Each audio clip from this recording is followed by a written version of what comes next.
بس جزاك الله جزاك.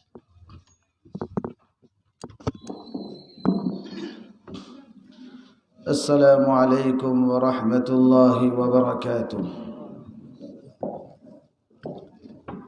إن الحمد لله نحمده ونستعينه ونستغفره ونؤمن به ونتوكل عليه ونعوذ بالله من شرور أنفسنا ومن سيئات أعمالنا. من يهده الله فلا مضل له ومن يضلله فلا هادي له.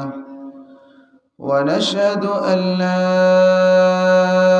إله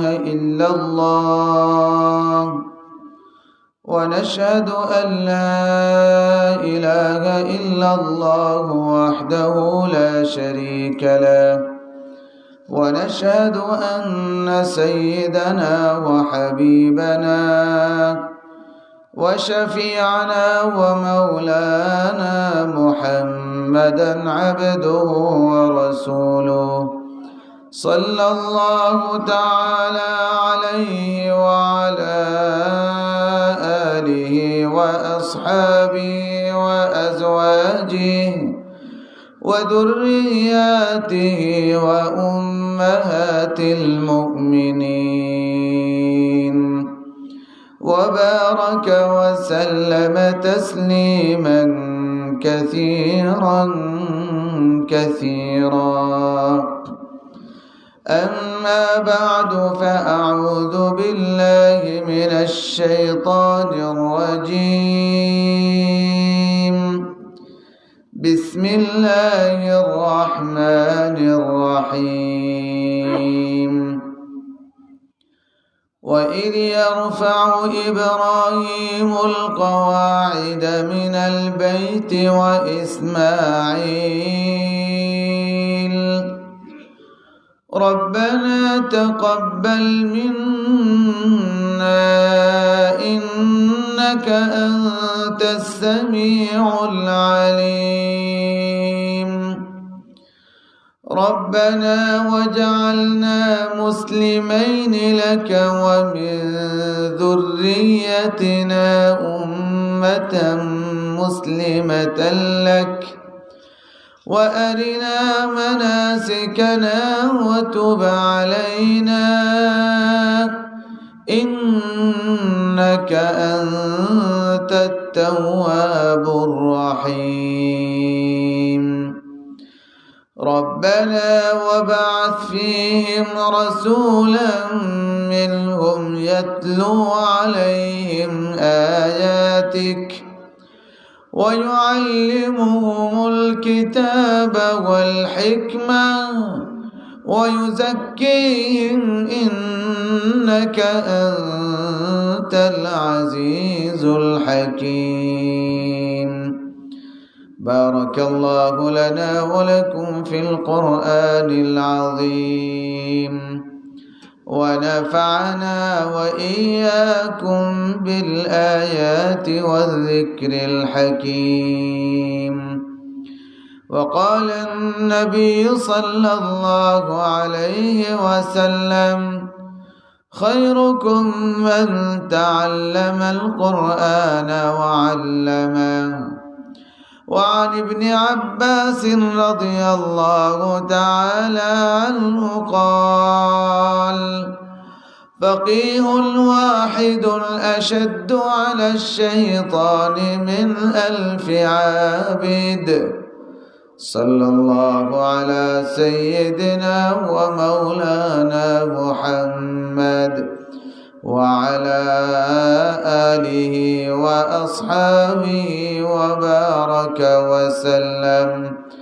صلى الله على سيدنا ومولانا محمد وعلى آله وأصحابه وبارك وسلم.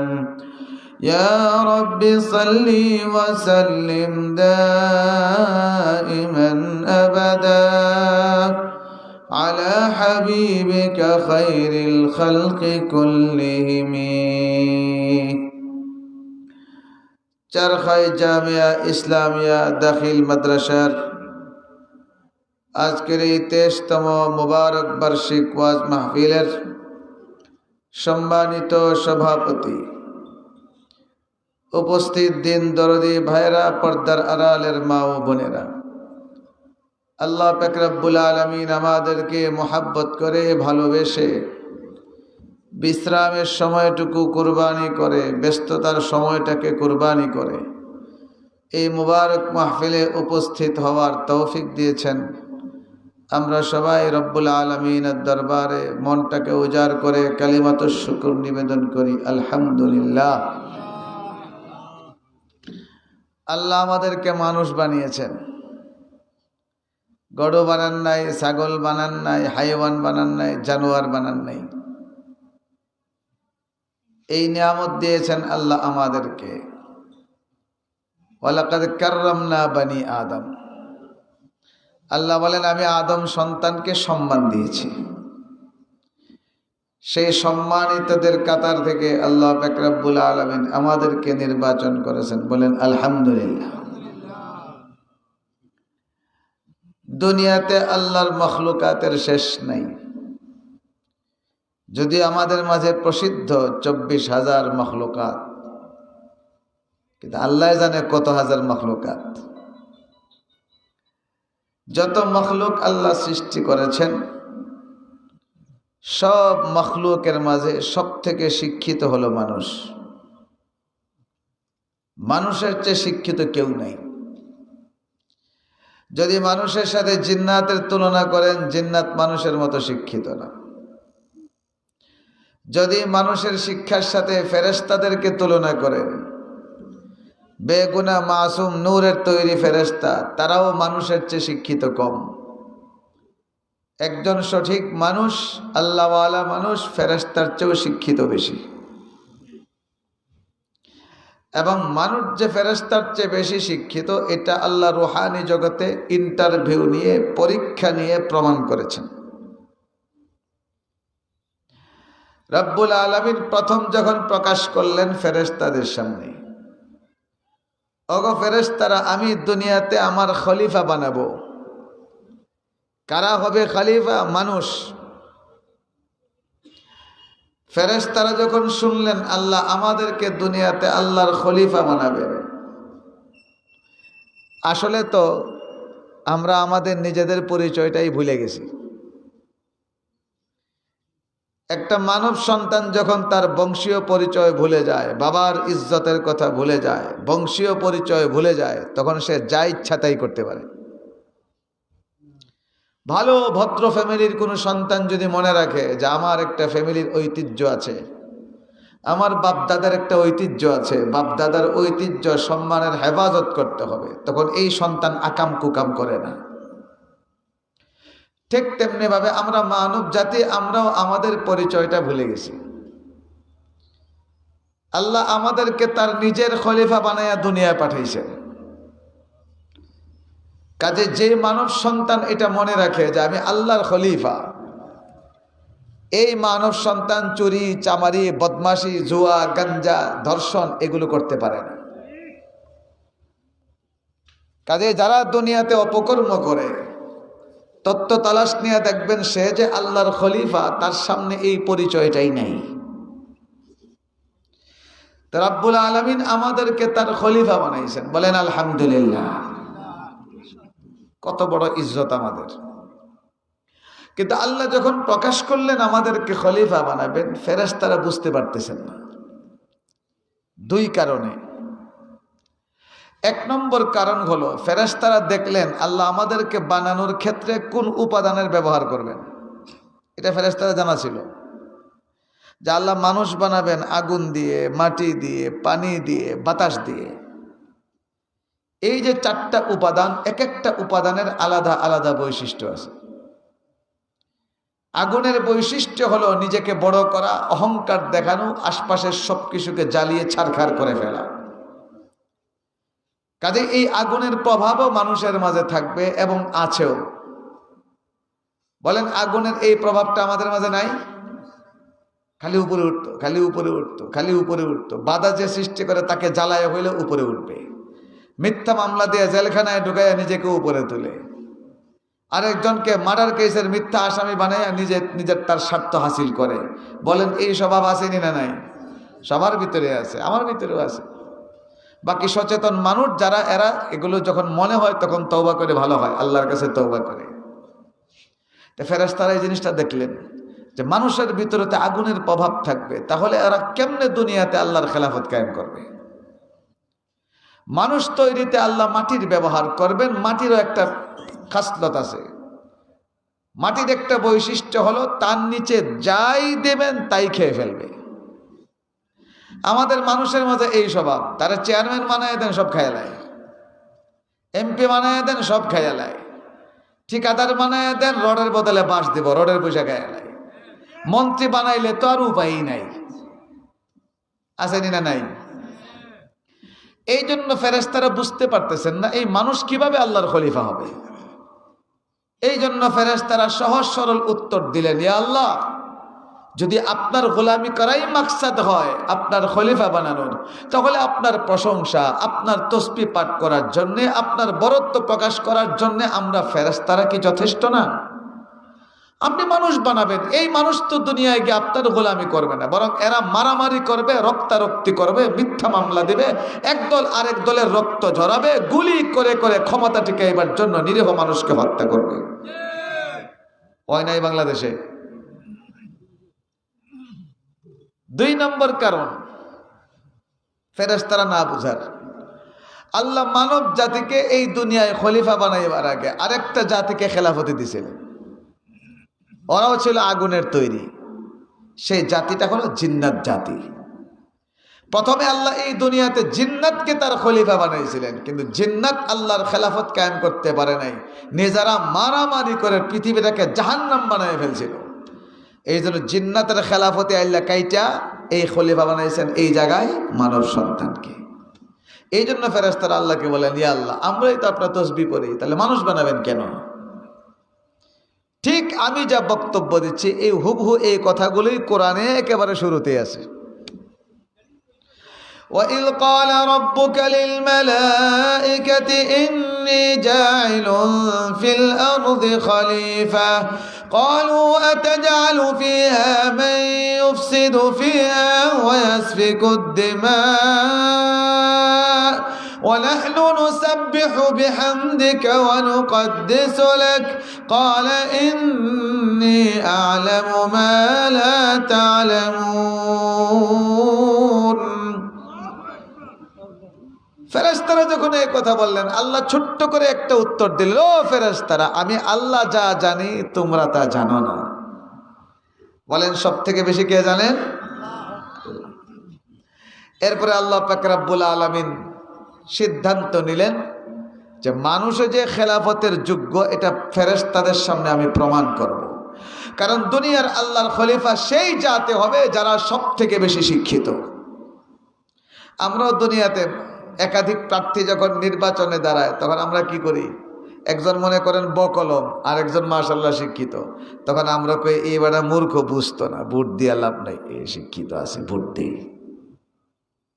শিক্ষিত কিন্তু আবার 2 জাত, একজন সুশিক্ষিত আর একজন হলো কুশিক্ষিত। মামাতে না, অশিক্ষিত মানুষ আর কুশিক্ষিত মানুষকে যদি তুলনা করেন, অশিক্ষিত মানুষের চেয়ে কুশিক্ষিত মানুষ বেশি ভয়ঙ্কর।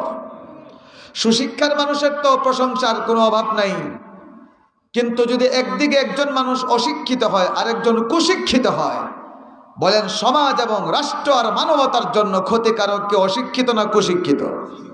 কারণ অশিক্ষিত মানুষ অনেক সময় কুশিক্ষিত মানুষের চেয়ে ভালো হয়। বেচারা অশিক্ষিত, লেখাপড়া নাই, কিন্তু এরপরে দুর্নীতি করে না, চুরি ডাকাতি করে না, বদমাশি করে না, জুলুম করে না, নামাজ পড়ে, তাহাজ্জুদ পড়ে, জিকির আজকার করে। কিন্তু মানুষ যদি সমাজে একটা কুশিক্ষিত হয়, এক কলমের খোঁচায় ব্যাংকের 2000 কোটি টাকা নাই কইরা লায়। কথা কয় না?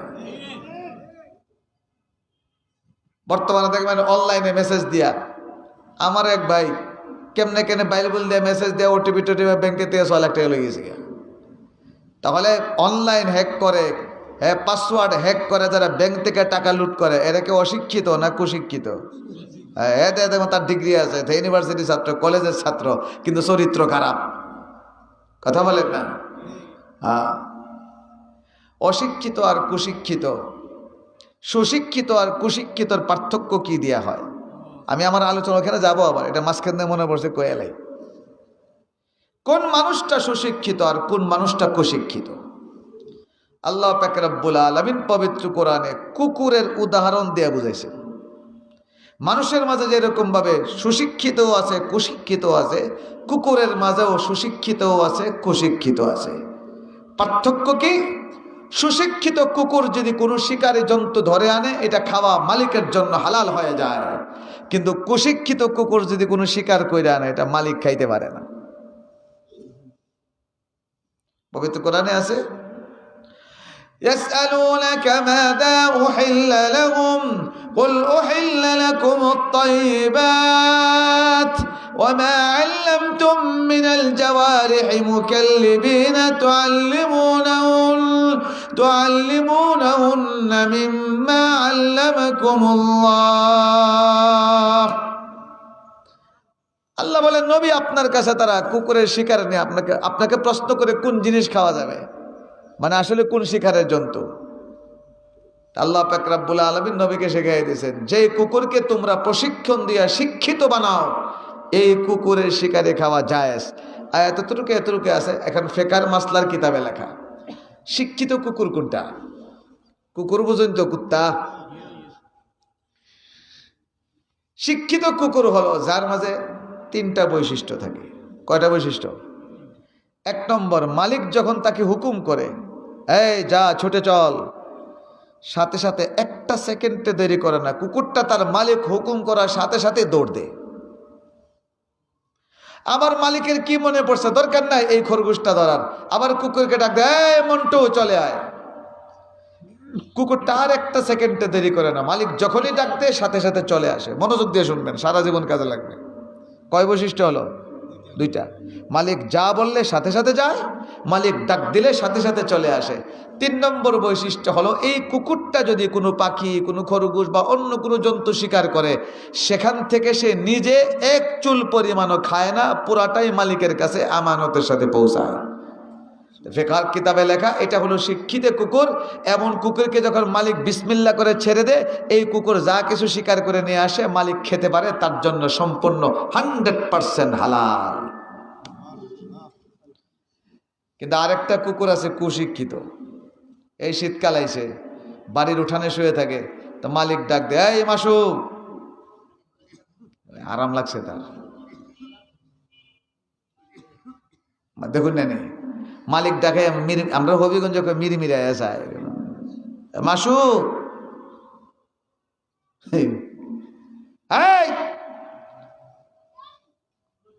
যা, যায় কিন্তু সাথে সাথে যায় না, ঠ্যাং সামনে দুইটা পিছন দিয়ে টানা টোনা দিয়ে আস্তে আস্তে। এরপরে মালিক যদি আবার ডাকে, চলে আয়, আয় না। খরগোশ তার নজরে পড়ছে, এ মালিকে ডাকলেও আয় না, খরগোশ শিকার করে। তাহলে দুই বিশিষ্ট তার মাঝে নাই। মালিক যখন যা বলছে সাথে সাথে যায় নাই, মালিক যখন ডাকছে মালিকের কাছে ফেরত আসে নাই। তিন নম্বর, কথার কথা, একটা খরগোশ সে শিকার করলো, শিকারটা ধরে না পুকুর পাড়ে বইয়া কয়, মালিক তো আর খরগোশের কান খাইতো না, আমি আগে খানটা খাইয়ে লই। খান সাবাই সুবাই খাইয়া, কল্লামুল্লা খাইয়া মালিকের কাছে আনছে। ফিকহের কিতাবে লেখা, এই কুকুরটা সুশিক্ষিত না, এটা কুশিক্ষিত কুকুর, এর খাবার খাওয়া যাবে। এখন তাহলে কোন কুকুরটা, এখন এক কথায় জবাব দিতে হবে, কোন কুকুরটা সুশিক্ষিত? যেই কুকুরটা তার মালিক চেনে, মালিকের হুকুম মানে। কোন কুকুরটা কুশিক্ষিত? যে তার মালিক চেনে না, মালিকের হুকুম মানে না। ঠিক তেমনি ভাবে মানুষের মাঝে, মানুষের বংশে জন্ম নেয়া যে ব্যক্তি তার মাওলায় হাকিকে, আল্লাহকে মানে, আল্লাহর বিধান মানে, ওই মানুষটাই হলো সুশিক্ষিত মানুষ। কিন্তু হাজারো ডিগ্রির মালিক, কিন্তু মাওলায় হাকিকে, আল্লাহর হুকুম মানে না, যত বড় ডিগ্রি থাকুক, আল্লাহর কথা সে 1 নম্বরের কুশিক্ষিত। আমরা দেখেছি বাংলাদেশে দরবেশ বাবা, কি সুন্দর দাড়ি, বাবা রে বাবা, কি চমৎকার। তাদের সমর্থক থাকলে আপনারা রাগ করবেন না, রাগ করবেন না। আপনাদের প্রতি আমাদের কোনো বিদ্বেষ না, কিন্তু প্রমাণটা আমরা চিন্তা করব ভালো করে। বেচারা নামই পড়ে গেছে কি বাবা, এমন খাওয়া খাইছে সুবহানাল্লাহ। বাংলাদেশে যত বড় বড় ব্যাংক আছে সব বঙ্গবন্ধু টানেল বানাইলেছে খাইতে খাইতে, নামে কিন্তু গীতা। এরপরে দরা খাইছে, দাড়ি খামাইল লুঙ্গি বিন্দা। রে বলেন, সেও তো দেখতো দরবেশ। মাওলা চিনছে? বলেন না, মাওলা চিনে নাই।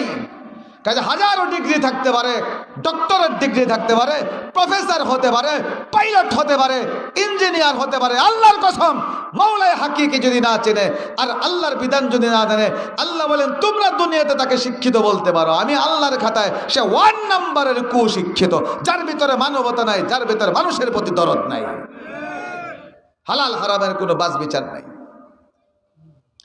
তো মাহতারাম হাজিরিন, যাই ফাঁক দিয়ে মনে হইলে আপনাদেরকে কয়ে দিলাম, খালি ডিগ্রি লাগাইলে শিক্ষিত হয় না, আল্লাহ চিনতে হবে, আল্লাহ চিনতে হবে। তা আল্লাহ পাক রব্বুল আলামিন একদিকে ফেরেশতাদেরকে ডাকলেন, আরেকদিকে হযরত আদম আলাইহিস সালামকে ডাকলেন। পরীক্ষা নিয়ে প্রমাণ করবেন কে বেশি শিক্ষিত। আল্লাহর বক্তব্য হলো, যে বেশি শিক্ষিত সেই আমার খলিফা হবে। একদিকে ফেরেশতা, আরেকদিকে আদম আলাইহিস সালাম একা। আল্লাহ দুনিয়ায় আল্লাহর সৃষ্টিগত যে জিনিস মাখলুকাত, এগুলোর আকৃতি ফেরেশতাদের সামনে ধরলেন। বলেন আল্লাহর এই ক্ষমতা আছে না নাই? ফেরেশতাদের সামনে হাজির করে ছোট্ট একটি প্রশ্ন করলেন, ও ফেরেশতারা, তোমরা বলছো মানুষের দরকার নাই, তোমরাই যথেষ্ট আমার ইবাদতের জন্য, আমার গোলামের জন্য। তাহলে আমার প্রশ্ন হলো, এই যে জিনিসগুলো তোমাদের সামনে এলে কোন জিনিসের কি নাম, এর বেশি কিছু বলতে হবে না, শুধু নামগুলো বলে দাও। ফেরেশতারা বলেন, ইয়া আল্লাহ, সম্ভব না। আপনি যতটুকু আমাদেরকে শিক্ষা দিয়েছেন এর বাইরে কোনো এলেমই আমাদের নাই, কাজে এই জিনিসগুলো সবগুলোর নাম বলা আমাদের পক্ষে সম্ভব না। আল্লাহ কোরআনে উল্লেখ করেন, وعلم آدم الأسماء كلها ثم عرضهم على الملائكة فقال أنبئوني بأسماء هؤلاء إن كنتم صادقين قالوا سبحانك لا علم لنا إلا ما علمتنا إنك أنت العليم الحكيم। আল্লাহ পাক রব্বুল আলামিন বলেন, তোমরা যদি তোমাদের দাবিতে সত্যবাদী হও তাহলে নামগুলো বলো। ফেরেশতারা বলেন, ক্বালু সুবহানাকা লা ইলমা লানা, হে আল্লাহ, আমরা আপনার পবিত্রতা ঘোষণা করতেছি, সমস্ত পবিত্রতা আপনার জন্য। লা ইলমা লানা, আমাদের এর কোনো ইলম নাই। ইন্নাকা আনতাল আলিমুল হাকিম, আপনি যতটুকু শিক্ষা দিয়েছেন এতটুকুই জানি। এখানে একটু ব্যাখ্যা দরকার। ফেরেশতারা বলছেন, আপনারা যতটুকু শিক্ষা দিয়েছেন এর বাইরে আমরা কিছুই জানি না। এই কথার মানে কি? একটা প্রসিদ্ধ তাফসীরের কিতাব আছে, তাফসীর মাআরিফুল কোরআন। মাআরিফুল কোরআন তাফসীর দুইটা, একটা হলো মুফতি শফি সাহেব রহমতুল্লাহ আলী, মুফতি আজম, ওনার লেখা। এটা সহজ, সাধারণ মানুষও পড়তে পারে। এটা সৌদি আরব থেকে ছাপাই যায়, বাংলাদেশ ইসলামী ফাউন্ডেশন থেকেও এটার অনুবাদ আছে। মহিউদ্দিন খান সাহেব রহমতুল্লাহ আলী অনুবাদ করেছিলেন। আরেকটা মাআরিফুল কোরআন আছে, ইদ্রিস কান্দালভী রহমতুল্লাহ আলীর লেখা, বড় মুহাদ্দিস, পাকিস্তানের, আমার বাবার উস্তাদ। ওনার লেখা আরেকটা মাআরিফুল কোরআন আছে, ওইটা একটু কঠিন, আলেমরা ছাড়া অন্যরা বোঝা একটু কঠিন। তো সেই তাফসীরের কিতাবে তিনি লিখেছেন, ফেরেশতাদের বেলায় সিস্টেম হলো, ফেরেশতারও শিক্ষা আছে, কিন্তু ফেরেশতাদের শিক্ষার সিস্টেম হলো, আল্লাহ যেই ফেরেশতাকে যেই সেক্টরের দায়িত্ব দিয়েছেন তিনি ওই সেক্টরের এলেম রাখেন, এর বাইরে কোনো এলেম এই ফেরেশতার নাই। বলেন তো, সব ফেরেশতার ডিউটি কি একটা? কোন ফেরেশতার ডিউটি হলো আমাদেরকে হেফাজত করা, আমাদের অজান্তে আমরা দেখি না, ফেরেশতারা আমাদেরকে বিভিন্ন বিপদ আপদ থেকে আল্লাহর হুকুমে হেফাজত করে। বলেন আসেনি না নাই? সূরা রাদ আল্লাহ বলেন, লাহু মুআক্কিবাতুম মিন বাইনি ইয়াদাইহি ওয়া মিন খালফিহি ইয়াহফাযুনাহু মিন আমরিল্লাহ। রব্বুল আলামিন বলেন, তোমাদের প্রত্যেকটা মানব সদস্যের সামনে পিছনে আমি ফেরেশতা রেখেছি, যারা তোমাদের অজান্তেই মালিকের হুকুমে তোমাদেরকে বিপদ আপদ থেকে হেফাজত করে। কাজে এই ফেরেশতারা এই সেক্টর ছাড়া সূর্য কেমনে চলে, চাঁদ কেমনে চলে কিচ্ছু জানেন না। যেই ফেরেশতার দায়িত্ব হলো সূর্যের হেফাজত করা, তার সূর্যের এলেম আছে, বাইরে এলেম নাই। যে ফেরেশতার দায়িত্ব হলো মেঘমালার হেফাজত করা, তিনি মেঘমালার এলেম রাখেন, এর বাইরে এলেম তার নাই। এই জন্য ফেরেশতারা বলেন আল্লাহ তার নাম আমরা কেমনে কইতাম, এই এলেমই তো নাই আমরা। ফেরেশতারা উত্তর দিতে পারলেন না। বলেন প্রশ্নের উত্তর দিতে না পারলে পাশ করে না, অকৃতকার্য। ফেইল শব্দটা ফেরেশতার শানে বলতে কেমন লাগে আর কি, মানে ফেরেশতারা সক্ষম হলেন না। বলেন তা ফেরেশতারা উত্তর দিতে সক্ষম হয়েছেন না বিফল হয়েছেন? বিফল। এবার পালাকার মানুষ কয়জন মানুষ? এক আদম। আল্লাহ বলেন আদম তুমি বলো। যেই মাত্র হুকুম করলেন আদম আলাইহিস সালাম, দুনিয়ার এমন কোনো জিনিস নাই, মূলা, কদু, লাউ, সিম, উরি, বুট, ফরাসের বিচি, সিমের বিচি, লবণ, চিনি, কোনটা কোন কামের, কোনটা খাবারের জন্যে, কোনটা চিকিৎসার জন্যে, কোনটা ব্যবহারের জন্যে। আবার খাওয়ার পরে আমাদের পেটেছে বায়ু জমে, এই বায়ুটা বের হওয়ার সময় আওয়াজ দিয়া বায়ু বের হলে কি নাম হবে, আওয়াজ ছাড়া বায়ু বের হলে কি নাম হবে, সেটা পর্যন্ত বলে দিছে। আপনারা কোন হুজুরে এটা কি কয় বায়ুর কথা? আরে আমি না, তাফসিরে জালালিনে স্পষ্ট লেখা, বাংলায় তো শব্দ আছে। এটা আমাদের পেটে গ্যাস হয় বিভিন্ন খাবার খাইলে, গ্যাসটা বের হওয়ার জন্য আল্লাহ কুদরতি ব্যবস্থা রাখছে, নাহলে মানুষ বাঁচতে পারতো না। তো অনেক সময় কোনো আওয়াজ টাওয়াজ নাই, দেখবেন এই দুর্গন্ধ হলে মানুষ বুঝে দেখেন কেউ একটা কাম করছেন তেন কেউ। আবার অনেক সময় দেখা যায় কোনো খারাপ গন্ধ নাই, কিন্তু ঢাম করে আওয়াজ একটা করে। তো বাংলা যদি বলেন তো শুদ্ধ বাংলায় কর নীরবে সরবে, ঠিক তেমনি ভাবে এটা যে নাম দুই জিনিস, এটাও আদম আলাইহিস সালাম বলে দিয়েছেন। বলেন সুবহানাল্লাহ। তা আদম আলাইহিস সালাম স্পষ্ট উত্তর দেয়া দিলেন, সব জিনিসের নাম বলে দিলেন। বলেন আদম ফেল না পাস? আলহামদুলিল্লাহ হইতা নানি আমরার বাপ, তো আমরার বাপ যখন পাস করছেন আমরা খুশি নানি? তা বলেন মোটা করে বলেন আলহামদুলিল্লাহ। এই সমস্ত ওয়াজ আপনারা জানেন, আমি বলছি না আপনারা জানেন না, কিন্তু আলোচনার সংযোগের জন্য আমার এই কথাগুলো টানতে হয়েছে। তাহলে প্রমাণ কি হলো? ফেরেশতা বেশি শিক্ষিত না মানুষ? কিন্তু আল্লাহর কুদরত দেখেন, যেই রুহানি জগতে আল্লাহ প্রমাণ করলেন মানুষ সব থেকে বড় শিক্ষিত, কিন্তু এই মানুষটাকে যখন আল্লাহ মাতৃগর্ভ থেকে দুনিয়ায় প্রথম জন্ম দেন, এই মানুষটা দুনিয়াতে সব মাখলুক থেকে সব থেকে বেশি মূর্খ হয়ে জন্ম লাভ করে। বলেন মানুষের বাচ্চা জন্ম নিয়ে আম্মা হইতে পারে, আব্বা হইতে পারে, নিজে নিজে খাইতে পারে, কোনটা তার খাওন কোনটা তার খাওন না পার্থক্য বুঝে। অথচ মুরগির বাচ্চা ডিম থেকে মাত্র ফুটলো, আপনি এই মুরগির বাচ্চার সামনে মিষ্টি দেন খাবে না, ঘাস দেন খাবে না, যে চাউলের কুদি দিবা দেখবা খাইতেছে নাতে না। বান্দরের বাচ্চা যদি এই মুহূর্তে জন্ম লাভ করে, জন্ম লাভ করার আধা ঘন্টা পরে একটা বান্দরের বাচ্চার সামনে আপনি একটা প্যাকেটের ভিতরে কেক ঢুকায় তার হাতে দেয়া দেন, আর একটা প্যাকেটের ভিতরে বিষ দেয়া দেন, দেখবেন বিষটা হাতে নিয়ে বান্দরের বাচ্চা নাকে লাগাই উড়াইয়া ফেলাই দেব, আর যেটার ভিতরে কেক দেখবেন সুন্দর করে বাইরে করে কেক খাইতেছে। কিন্তু একটা নতুন মানুষের বাচ্চার হাতে যদি আপনি বিষ দেয়া দেন, দেখবেন কি মজা কইরা খাইতেছে, এটা যে বিষ তার খবরই নাই। আর বিষ তো আছে পরের কথা, মুতের খেতা খাইয়া কুলাইবা না মামা তুন্যা। অনেক বাচ্চা আছে পায়খানা করে খাইয়ালায় মামা তুন্যা দিঘি। আমার জীবনে একটা ঘটনা আছে, হইতাম কিনা পরে না আপনারা আবার আমারে লইয়া। আমার দাদিয়ে হইতাম, আমি বলে ছুটু থাকতে বিষা দইরা খাইলিছিলাম, আর বলে ঠুট মুট ফুলিয়া এমন অবস্থা হয়েছে, বিষা দইরা খাইলিয়েছি আমি বাচ্চা থাকতে। মানে বিষা খাইবার জিনিস নেই, বিষাক্ত জিনিস, কিন্তু আমার তো খবরই নাই। এই জন্য পবিত্র কোরআনে রাব্বুল আলামিন বলেন, আজকে শিক্ষিতার বড়াই দিয়া আমি আল্লাহকে ভুলে যাও, দিনের উল্টা চলো ডিগ্রি লাগাইয়া। আল্লাহ বলেন তোমার মনে আছে বান্দা, তোমাকে যখন মাতৃগর্ভ থেকে দুনিয়ায় জন্ম দিয়েছিলাম তুমি তো কিচ্ছুই জানতা না। ওয়াল্লাহু আখরাজাকুম মিন বুতুনি উম্মাহাতিকুম লা তা'লামুনা শাইআ। রব্বুল আলামিন বলেন, এ বান্দা স্মরণ করো, রব্বুল আলামিন তোমাদেরকে দুনিয়ায় এমন অবস্থা মাতৃগর্ভ থেকে জন্ম দিয়েছেন তুমি কিচ্ছুই জানতা না। বলেন ঠিক না বে ঠিক? এখন প্রশ্ন, আল্লাহ শিক্ষিত প্রমাণ করলেন রুহানি জগতে, দুনিয়াতে তাহলে মূর্খ বানায়া কেন পাঠান? এটার কারণটা কি? এখানে আল্লাহর বিশাল হিকমত নিহিত। বলেন তো আপনারা অবশ্যই জানেন এই কথা, এই দুনিয়াতে আল্লাহ আমরা পাঠাইছেন কেন? এই দুনিয়াতে আল্লাহ আমাদেরকে জীবন এবং মৃত্যুর মাঝখানের যে সময়টা, এটা আল্লাহ আমাদেরকে দিয়েছেন পরীক্ষা করার জন্যে। الذي خلق الموت والحياة ليبلوكم أيكم أحسن عملا। সূরা মুলকের শুরুতে আল্লাহ জানায় দিয়েছেন, হে পৃথিবীর মানুষ, আল্লাহ তোমাদের জীবন আর মৃত্যু সৃষ্টি করেছেন কেন? লিয়াবলুয়াকুম, তোমাদেরকে পরীক্ষা করার জন্য। কাজে আল্লাহ শিক্ষিত বানানোর পরেও দুনিয়াতে মূর্খ বানায়া পাঠান কেন? আমাদেরকে পরীক্ষা করার জন্যে। পরীক্ষাটা কেমনে হবে? কারণ এই দুনিয়াতে দুই ধরনের শিক্ষা আছে, একটা হলো আল্লাহর পক্ষ থেকে শিক্ষা, আর একটা হলো শয়তান ইবলিসের পক্ষ থেকে শিক্ষা। দুটোটা শিক্ষাই আমাদের সামনে আছে। আল্লাহ বলেন, আমি দেখতে চাই তোমার ভিতরে শিক্ষা গ্রহণ করার যোগ্যতা দিয়ে দুনিয়াতে পাঠাইলাম।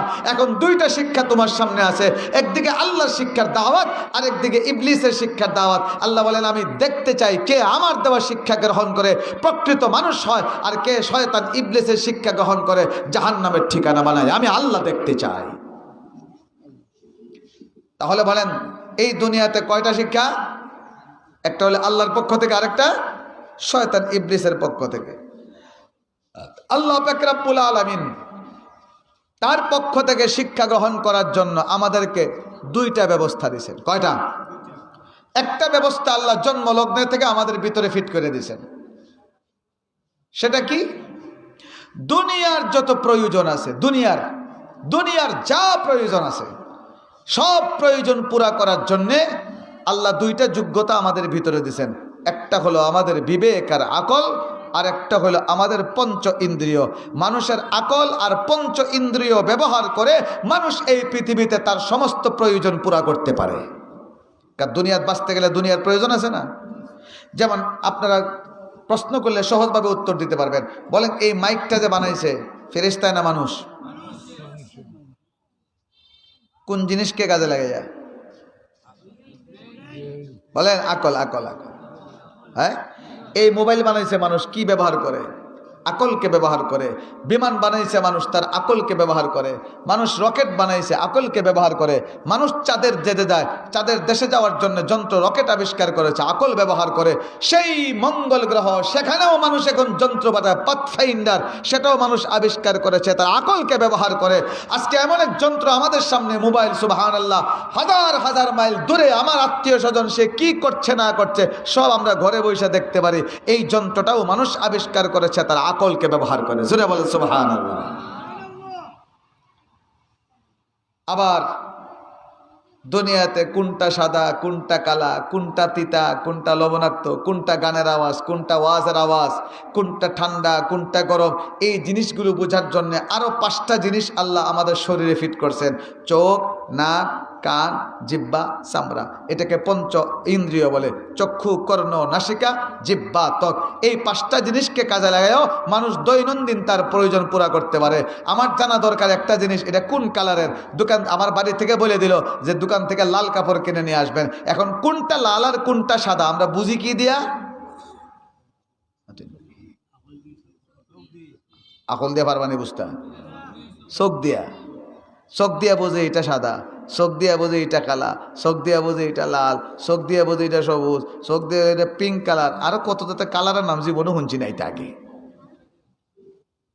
আওয়াজ আসতেছে, এটাকে গানের আওয়াজ নাকি ওয়াজের আওয়াজ বুঝি কোন জিনিস দিয়া? আমার অন্ধকারে আমার সামনে খাবার নিয়ে আসছে, এটা কি পোলাও বিরিয়ানি নাকি মাছের তরকারি নাকি স্যাং মাছের ভর্তা বুঝি খই লাগাইয়া? মাতুন না, তরকারিত লবণ বেশি হয়েছে না চিনি বেশি হয়েছে? পানিটা ঠান্ডা না গরম বুঝি চামড়াত লাগাইয়া? জোরে বলেন ঠিক না বেঠিক? তাহলে আল্লাহ পাক রব্বুল আলামিন দুনিয়ার প্রয়োজন পুরা করার জন্য যত জ্ঞান দরকার এগুলো হাসিল করার জন্য আল্লাহই ব্যবস্থা দিয়েছেন। একটা হলো আমাদের আকল, আর একটা হলো আমাদের পঞ্চ ইন্দ্রিয়। দুনিয়ার সব প্রয়োজন পুরা করা যায়, কিন্তু আমরা আল্লাহর গোলামি কেমনে করব? কোনটা জান্নাতের রাস্তা, কোনটা জাহান্নামের রাস্তা, এই সমস্ত জিনিস আবিষ্কার করার জন্যে, জানার জন্যে আমাদের আকল যথেষ্ট নয়, আমাদের পঞ্চ ইন্দ্রিয় যথেষ্ট নয়। কারণ ওই সমস্ত আখিরাতের ইলম, জান্নাতের রাস্তা পাওয়ার ইলম, আল্লাহর গোলামি করার পদ্ধতির ইলমটা এমন ঊর্ধ্বের জিনিস, এটা আকলেও নাগাল পায় না, পঞ্চ ইন্দ্রিয়ও নাগাল পায় না। কারণ আকল আর আমাদের পঞ্চ ইন্দ্রিয় সাংঘাতিক দুর্বল, এগুলো একটার কাজ আরেকটা করতে পারে না। যেমন আপনার চোখ যদি আমি বাইন্দা দিয়ে কাপড় দেয়া, আর যদি বলতো এই কাপড়টা কোন কালারের, বেড়া কব বাবারে বাবা আমার তো চোখ বান্ধা, আমি কেমনে কইতাম এটা সাদা না লাল? আমি কব না, তুমি বুদ্ধি দিয়া কও। চোখ বান্ধা থাকলে বুদ্ধি ব্যবহার করে কইতে পারবো নি সাদা না কালা। আওয়াজ হচ্ছে, আমি কান টোটাল বন্ধ করে দিলাম কান। এখন যদি কাউকে প্রশ্ন করে, এই বেটা গানের আওয়াজ হচ্ছে নাকি ওয়াজের আওয়াজ হচ্ছে, বাবারে আমার খান তো বন্ধ করে রেখে দিছো। বলে খান নাই, তোর নাক তো কোলা, তোর নাক দিয়া কে আর আওয়াজ পারবো নি। এই জন্য আল্লাহ পাক রব্বুল আলামিন আখিরাতের ঊর্ধ্বের ইলম, আল্লাহকে পাওয়ার জন্য যে ইলম দরকার, অনেক ঊর্ধ্বের ইলম, ওইটা জানার জন্য আল্লাহ বলেন তোমাদের আকল যথেষ্ট নয়, তোমাদের পঞ্চ ইন্দ্রিয় যথেষ্ট নয়। এই জন্য তোমাদেরকে আমি আরেকটা ব্যবস্থা দিলাম, এই ব্যবস্থার নাম হইল ওয়াহির ইলম। ওয়াহি ওয়াহি ওয়াহি, যারা বলেন সুবহানাল্লাহ। কাজে জোহরের নামাজ 4 রাকাত না 8 রাকাত, এটা আকল দিয়ে আবিষ্কার করতে পারবে না, পঞ্চ ইন্দ্রিয় না। এই জন্য আল্লাহ পাক রব্বুল আলামিন ওহীর মাধ্যমে জানাইছেন জোহরের নামাজ 4 রাকাত, আসরের নামাজ 4 রাকাত, মাগরিবের নামাজ 3 রাকাত, এশার নামাজ 4 রাকাত, ফজরের নামাজ 2 রাকাত। বলেন এটা আকল দিয়ে বোঝা যায় না ওহীর মাধ্যমে বোঝা যায়? কিভাবে ব্যবসা করলে হালাল হবে আর হারাম হবে, আকল দিয়ে মানুষ বুঝতে পারবে না।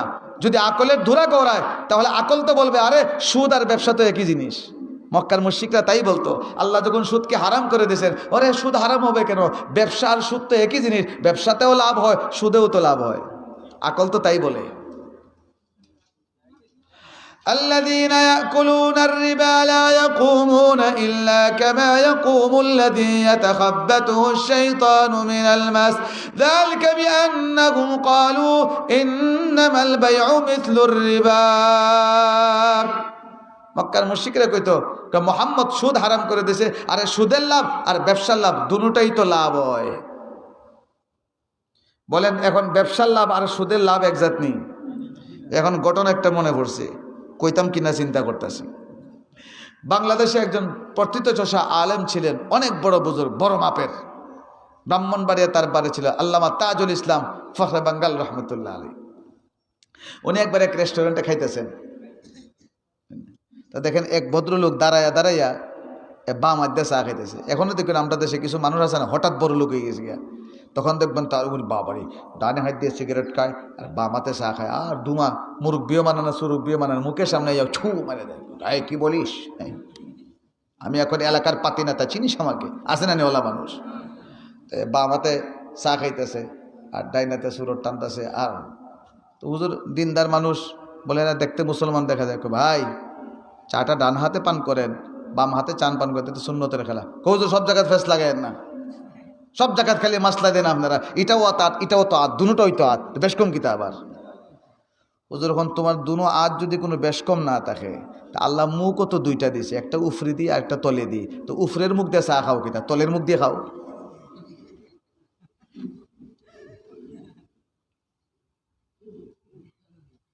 তাহলে উপরের মুখ আর তলের মুখ যেরকম বেশ কম, হাতও তো আল্লাহ দুইটা দিয়েছেন।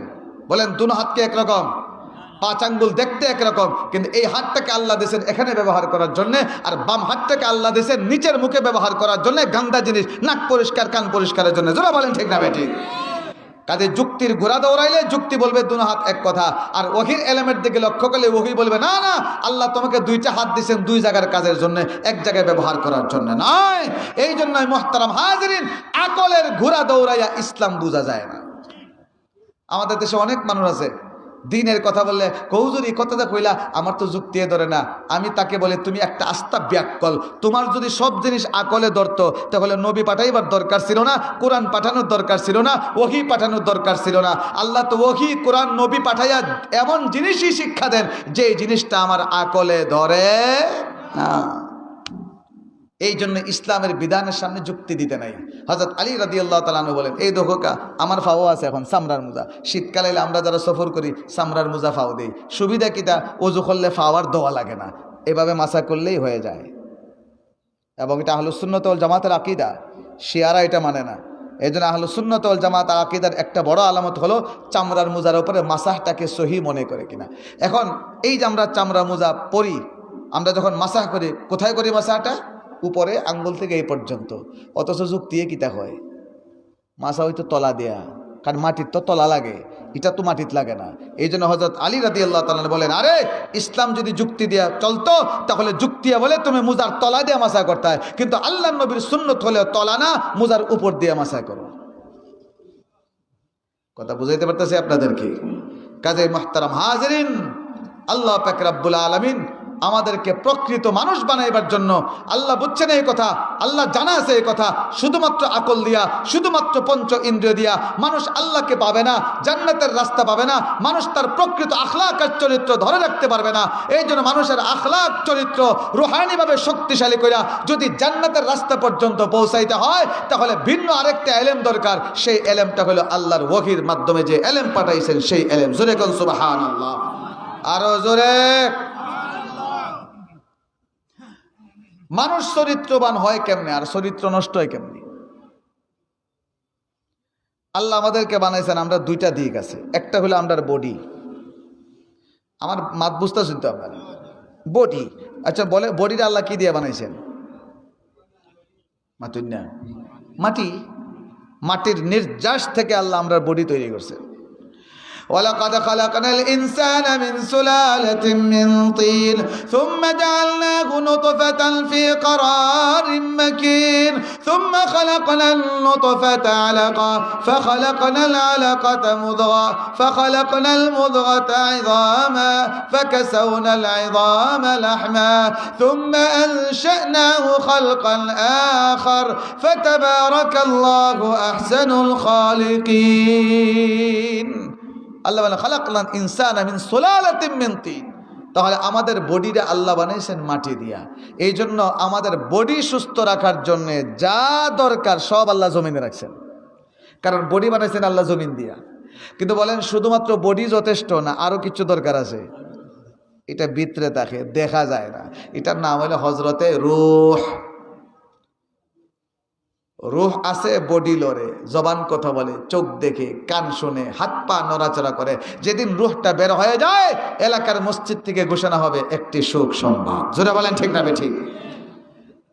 কিন্তু এই রূহটা আমাদের ভিতরে আয় করতে কি?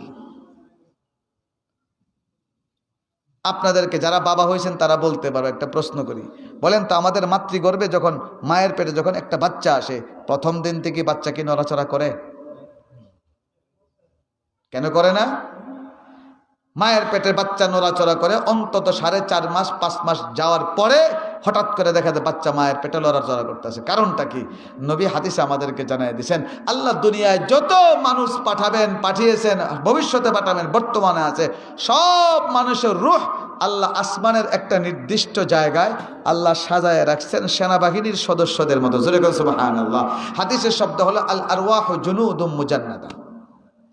এরপরে নবী বলেন, মাতৃগর্ভে একটা বাচ্চার যখন বডি তৈরি হয়ে শেষ হয়, তখন আল্লাহ একজন ফেরেশতাকে ডাক দিয়ে বলেন, ও ফেরেশতা, ওই যে একটা রূহ দেখা যায়, ওই রূহটাকে তুমি ধইরা এই জমিনে যাও, আসমান থেকে বাংলাদেশের সিলেটে যাও, সিলেট বিয়ানীবাজার এলাকা, চারখাই এলাকা আছে, ওইখানে গিয়ে দেখবে এক বাড়িতে আমার এক বান্দির পেটের ভিতরে আরেকটা বাচ্চা আছে, ওই বাচ্চার ভিতরে রূহটাকে ঢুকায় দাও। ফেরেশতা আইসা আসমান থেকে রূহটাকে আইনা যেই বাচ্চার ভিতরে ঢুকায় দেয়, এমনি বাচ্চা নড়াচড়া শুরু করে।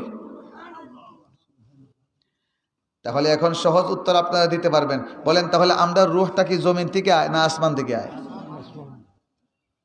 এবার আরেকটা গুরুত্বপূর্ণ কথা, মানুষ যে দুনিয়াত অপকর্ম করে, চুরি করে, ডাকাতি করে, বদমাশি করে, বলেন এগুলো শরীরে চুলকানি আছে এর লাগি? বলে হ্যাঁ তো বদমাশি করে কিতা লেগে, অ্যালার্জি বাড়ি গেছে, আসেনি ওলা?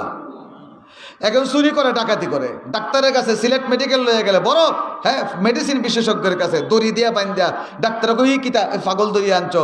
না ডাক্তার সাহেব চিকিৎসা দিয়ে দেন, বড় সাংঘাতিক রকমের রুগী কিতা, বলে তার চুরি জ্বালায় এলাকাত কেউ ঘুমাইতে পারে না, এর চিকিৎসা দেন। ডাক্তার কবে হ্যাঁ পাগল না তোমরা পাগল? চুরি করে তো এখানে কিতার লেগে আনছো? তাহলে মেডিসিন বিশেষজ্ঞের কাছে গেলে সে চুরকে ভালো করতে পারে না। কেন? এটা তার শরীরের কোনো রোগ না, তার রুহানি রোগ। হ্যাঁ, এইরকম চুরি করে, ডাকাতি করে, বদমাশি করে, এইরকম রোগে যারা রোগী, রুহানি রোগে যারা আক্রান্ত হয়ে গেছে, তাদের চিকিৎসা দিতে পারে হক্কানি পীর বুজুর্গরা। জোরে বলেন ঠিক না বেঠিক? তাহলে মানুষ যে দুনিয়াতে অপকর্ম করে এটা শরীরের কারণে না, রূহ খারাপ হয়ে গেলে। জোরে বলেন ঠিক না বেঠিক? এই জন্য আল্লাহ পাক রব্বুল আলামিন বলেন, তোমাদের শরীরের প্রয়োজন পুরা করার জন্য যা দরকার, তোমাদের আকল দিছি, বুদ্ধি দিছি, পঞ্চ ইন্দ্রিয় দিছি, দুনিয়াতে জমিনে সব ব্যবস্থা দিছি, কিন্তু তোমাদের রূহকে সুস্থ রাখার জন্য যে এলেম দরকার, এই এলেমটাও আমি আসমান থেকে পাঠাইছি। জোরে কান সুবহানাল্লাহ। কোরআন কয়তে গিয়েছে মামা? তুই না, কোরআন কইতে গিয়েছে? হ্যাঁ, হাদিস কয়তে গিয়েছে? এই জন্য আল্লাহ বলেন, ওয়ানুনাজ্জিলু মিনাল কুরআনি মা হুয়া শিফাa'un ওয়া রাহমাতুল লিল মুমিনিন ওয়া লা ইয়াজিদুজ জালিমিনা ইল্লা খাসারা। আল্লাহ বলেন, আমি নাজিল করেছি কোরআন। কেন কোরআন নাজিল করি? তোমাদেরকে শেফা দেওয়ার জন্য। কিসের শেফা? আমাদের আত্মা এবং রূহের শেফা। জোরে বলেন ঠিক না বেঠিক? এই জন্য মুহতারাম হাজরিন, দুনিয়াত আমাদের শারীরিক চাহিদা পুরা করার জন্য শিক্ষা দরকার, শিক্ষা প্রতিষ্ঠান যেরকম দরকার, আমাদের রূহকে সুস্থ করে আমাদের চরিত্রের হেফাজতের জন্য আমাদের এই দুনিয়াতে রুহানি শিক্ষা প্রতিষ্ঠানও দরকার। আসেনি না নাই? এই জন্য দুনিয়াতে স্কুল, কলেজ, ভার্সিটির যেরকম দরকার, এই দুনিয়াতে আমাদের সন্তানদেরকে রুহানি চিকিৎসা দিয়া রুহানিভাবে সুস্থ করে প্রকৃত মানুষ বানাইবার জন্য মাদ্রাসারও দরকার। এই জন্য মাদ্রাসার সিলেবাস এটা দুনিয়ার সিলেবাসের সাথে মিলবে না। মাদ্রাসার সিলেবাস এটা হলো সম্পূর্ণ আল্লাহর তরফ থেকে দেওয়া সিলেবাস। আল্লাহর সিলেবাস কি? 1 নম্বর কোরআন শিক্ষা। বলেন কি শিক্ষা? 2 নম্বর হাদিস শিক্ষা। 3 নম্বর হলো মানুষের অন্তরকে গুনার ময়লা থেকে পবিত্র করার জন্য শিক্ষা। এই 3টা শিক্ষাই মাদ্রাসায় দেওয়া মাকসাদ। এই জন্য মাদ্রাসায় একটা ছাত্র ভর্তি করে দিলে প্রথমে তাকে পড়ানো শুরু হয়ে যায় আলিফ বা তা সা। আলিফ বা তা সা পরে কিতা বাউল সঙ্গীত শিখবার লাগেনি, গ্রামার শিখবার লাগেনি, কিতা শিখবার লাগে? কোরআন। যারা বলেন ঠিক না বেঠিক?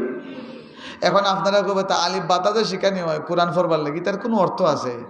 আমাদের মাদ্রাসায় যে আলিফ পড়ানো হয়, যদিও আমরা বলতে পারি না কি অর্থ, কিন্তু আলিফের অর্থ আছে। মাদ্রাসায় আল্লাহর যে সিলেবাস, এখানে অনর্থক কোনো পড়া বলতে কোনো পড়াই নাই। এটা আমার জানা ছিল না। কিতাব পড়তে পড়তে দারুল উলুম দেওবন্দের দীর্ঘদিনের মুহতামিম ছিলেন কারি তৈয়ব সাহেব রহমতুল্লাহ আলী, অনেক বড় মাপের আলেম। তো ওনার বিভিন্ন বক্তব্যের একটা সংকলন আছে, খুতবাতে হাকিমুল ইসলাম। এটা পড়তে পড়তে হঠাৎ করে পাইলাম সূরা কালামের তফসিরের মাঝে উনি উল্লেখ করছেন হযরত ঈসা আলাইহিস সালামের বয়স যখন 5 বছর। কত? সন্তান 5 বছর হইলে মায়েরা পড়াশোনার জন্য পাঠিয়ে দেয়। তা হযরত মরিয়ম চিন্তা করলেন, আমার সন্তান এখন 5 বছর হয়েছে, তাকে পড়ানোর জন্য পাঠানো দরকার। মরিয়মের এটা জানা ছিল না, যারা নবী হন তাদেরকে কেউ পড়াইতে পারে না। নবীদের শিক্ষক হলেন সরাসরি আল্লাহ, কোনো নবীকে দুনিয়ার কেউ পড়াইতে পারে না। তো উনি তো আর জানেন না। শিশু 5 বছরের ঈসা নবীরে পাঠাই দিয়েছেন উস্তাদের কাছে পড়ার জন্যে। উনি গিয়ে ক্লাসে বইছেন, উস্তাদে কয়, পড়তে আসছো? হ্যাঁ, বলো আমার সাথে আলিফ। বাচ্চা 5 বছরের বাচ্চা ঈসা নবী বলেন, আপনি যে কইতেছেন আলিফ পড়তাম, আলিফের অর্থ কিটা? উস্তাদ বেটা তো ব্যাক হয়ে গেছি, ই কিতা এরম ছাত্র তো জীবনে পাইলাম না। আরে বাবা, এটি তো অক্ষর, অক্ষরে অর্থ হয় না রে বাবা, কয়েকটা অক্ষরে জোড়া দিলে শব্দ হইলে অর্থ হইব। ঈসা নবী বলেন, যে জিনিসের অর্থ নাই ইতা আপনারা ফরাইবার লেগে হয়েছে কেটায়? আমরা তো স্কুলও গেলে ইতা হইলে আবার আমরা কেটেছে, কিন্তু বাস্তবতা দেখেন আছে না? হাট্টিমা টিম টিম, তারা মাঠে পারে ডিম, তাদের খাড়া দুটো শিং, তারা হাট্টিমা টিম টিম। কত মুরগারে দইরা দেখলাম, শিংনি পাওয়া যায়, ফাইলাম না এইসব। আর কত শিংওয়ালা গরু আর মহিষের তত্ত্ব নিলাম, কোনোটা নিয়ে ডিম পারে। জীবনে কোনো শিলা না জানো আর ডিমও পারে না। যদি মহিষে ডিম পারত তে তো চিন্তাও আসিল না, এক ডিমে 1 বছর গেল না।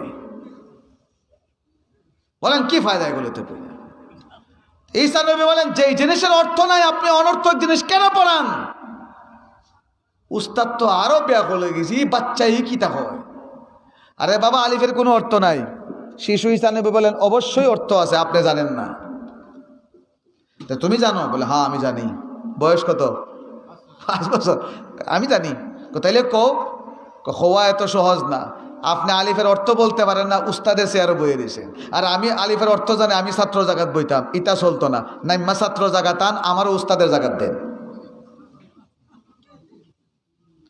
এরপরে ঈসা আলাইহিস সালাম আলিফের এমন এমন ব্যাখ্যা দিয়েছেন জীবনে দুনিয়াতে কেউ শুনে নাই। কাজে আল্লাহর দেওয়া সিলেবাস যেখানে পড়া হয় সব অর্থওয়ালা জিনিস পড়ানো হয়, এখানে হাড্ডুম পাকডুম গোড়াডুম সাজে পড়ানো হয় না। আমাদের এখানে ভর্তি হলেই মাদ্রাসায় শেখানো হয় মুরব্বির সাথে আচরণ কেমন হবে, পিতামাতার কি হক হবে, বাচ্চাদের কি হক হবে, মুরব্বির কি হক হবে, প্রতিবেশীর কি হক হবে, প্রতিবেশীওয়ালাদের কি হবে, গাড়িতে সিটের পাশে একজন বসে তার কি হক হবে, আমি জীব জানোয়ার পালি তার কি হক হবে, সমস্ত মখলুকাতের হুকুক শেখানো হয় মাদ্রাসাগুলোতে। জোরে আওয়াজ দিয়ে বলেন ঠিক না বেঠিক? এই জন্য মুহতারাম হাজরিন, একজন মানুষ যত বড় শিক্ষিত হোক, সে যদি আল্লাহর দেওয়া সিলেবাস না পড়ে, যত বড়ই শিক্ষিত হোক না কেন, তার ভিতরে মানবতা তৈরি হয় না, মানবতা তৈরি হয় না। এই জন্য আমাদের বাংলাদেশে দেখবেন অনেক ডাক্তার আছে। ওই দিন দেখলাম কি যেন ডাক্তারের নাম, উনি এই পর্যন্ত 2000-এর উপরে কিডনি প্রতিস্থাপন করেছেন। এত বড় কিডনি বিশেষজ্ঞ ডাক্তার, কি সুন্দর সুন্নতে দাঁড়িয়ে, চেহারাটা নুরানি, সুবহানাল্লাহ। এখন বাঙ্গা গাড়ি দৌড়ায়, 400 টাকার বেশি ভিজিট নেয় না বেচারা, অথচ 2000-এর উপরে উনি কিডনি প্রতিস্থাপন করেছেন। এত বড় ডাক্তার, কেন? দিনদার হওয়ার কারণে। অনেক মানুষ গরিব টের পাইলে উনি ভিজিট ফেরত দেয়া দেন। আবার এমন ডাক্তারও আছে আমাদের আশপাশে, অভাব নাই, দেখবা বালা রুগী লয়ে গেছুন, হয়তো তো বাচ্চার বাপ বালা না, হ্যাঁ হ্যাঁ সিজার লাগবো। আসলে সিজারের দরকার নাই, হ্যাঁ হিসাব করলে একটা সিজার করলেই তো আমার 30,000। বলেন এরকম কসাই মার্কা ডাক্তার আছে না নাই? পার্থক্য কোন জায়গায়? যে ডাক্তারের ভিতরে দিন শিক্ষা আছে, সে জানে আমি ডাক্তার হয়েছি মানবতার সেবার জন্য। আর যার ভিতরে দিন শিক্ষা নাই, অথবা যাদের কাছে দিন শিক্ষা আছে তাদের সাথেও সম্পর্ক নাই, এই ডাক্তারের ডিগ্রি হইয়া কসাই হইয়া মানুষের উপর অত্যাচার করে। জোরে বলেন ঠিক না বেঠিক?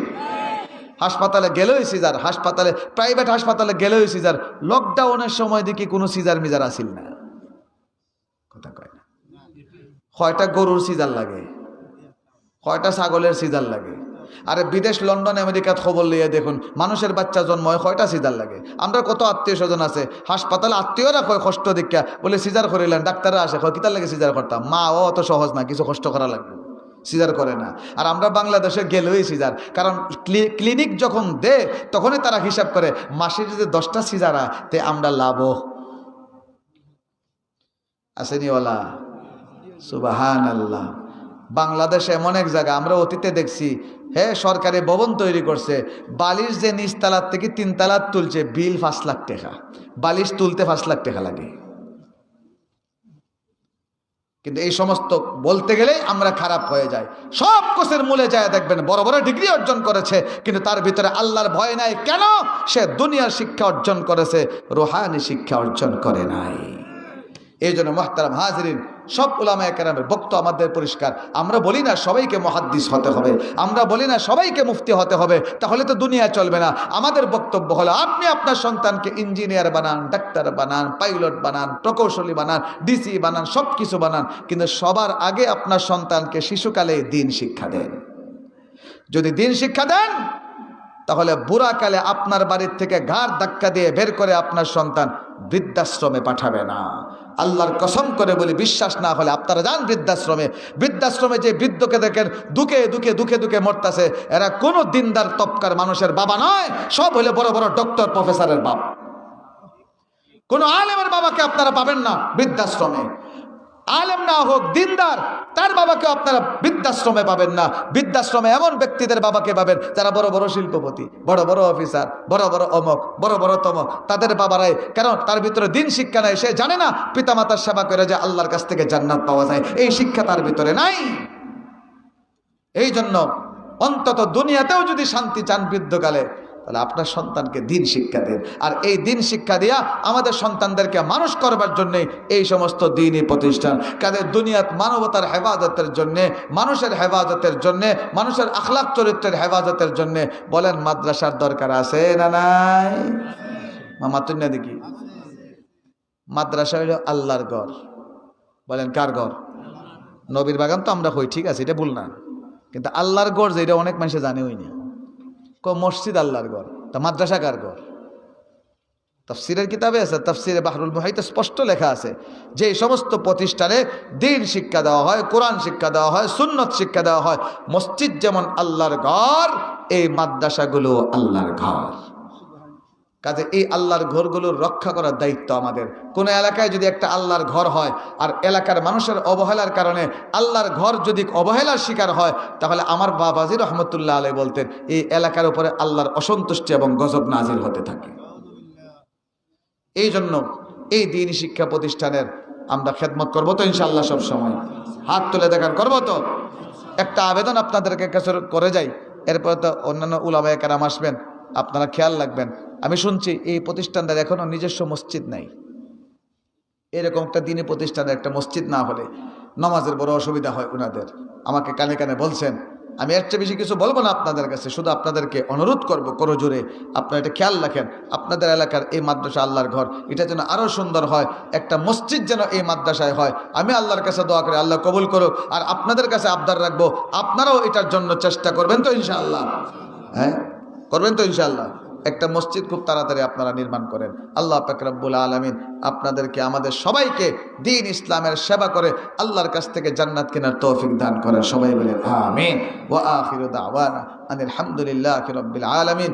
আসসালামু আলাইকুম ওয়া রাহমাতুল্লাহি ওয়া বারাকাতুহু।